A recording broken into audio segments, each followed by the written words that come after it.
بسم اللہ الرحمن الرحیم۔ ناظرین محترم السلام علیکم ورحمۃ اللہ وبرکاتہ۔ ناظرین محترم، آج ہم ماہ سفر المظفر کی خصوصیات سماعت فرمائیں گے۔ یعنی سفر المظفر کو جو لوگ منحوس مہینہ سمجھتے ہیں، ان لوگوں کو یہ بات پتہ ہونی چاہیے کہ ماہ سفر المظفر میں کیسے کیسے تاریخی واقعات پیش آئے۔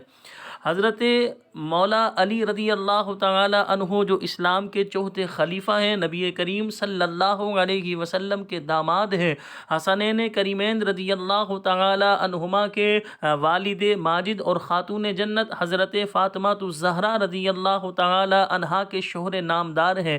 آپ رضی اللہ تعالی عنہ کا نکاح جو ہے خاتون جنت سے سفر المظفر میں ہوا۔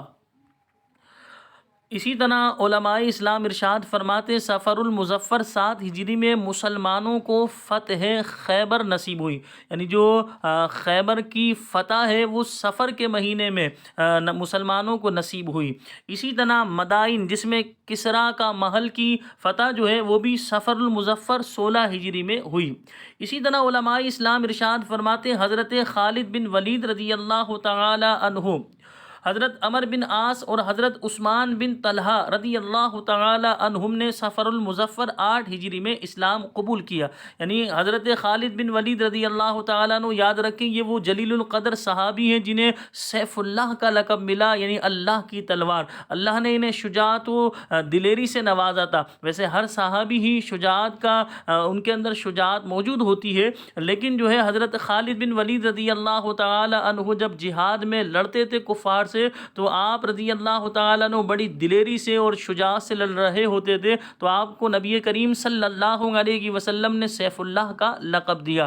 تو یہ چند تاریخی واقعات تھے جو ہم نے آپ حضرات کے سامنے بیان کیے، جس میں سب سے مین بات ہم آپ کو پھر اس کے حوالے سے ہائی لائٹ کر رہے ہیں کہ حضرت علی المرتضیٰ رضی اللہ تعالی عنہ جو اسلام کے چوتھے خلیفہ، نبی کریم صلی اللہ علیہ وسلم کے داماد اور بچپن میں سب سے پہلے اسلام قبول کرنے والے، ان کا نکاح خاتون جنت نبی کریم صلی اللہ علیہ وسلم کی لاڈلی شہزادی سے جب ہوا، تو وہ مہینہ کون سا مہینہ تھا؟ وہ سفر کا مہینہ تھا۔ تو لہٰذا جو لوگ سفر کے مہینے کو منحوس کہتے ہیں، ان حضرات کو سوچنا چاہیے کیا نبی کریم صلی اللہ علیہ وسلم کے علم میں یہ بات نہیں تھی معاذ اللہ؟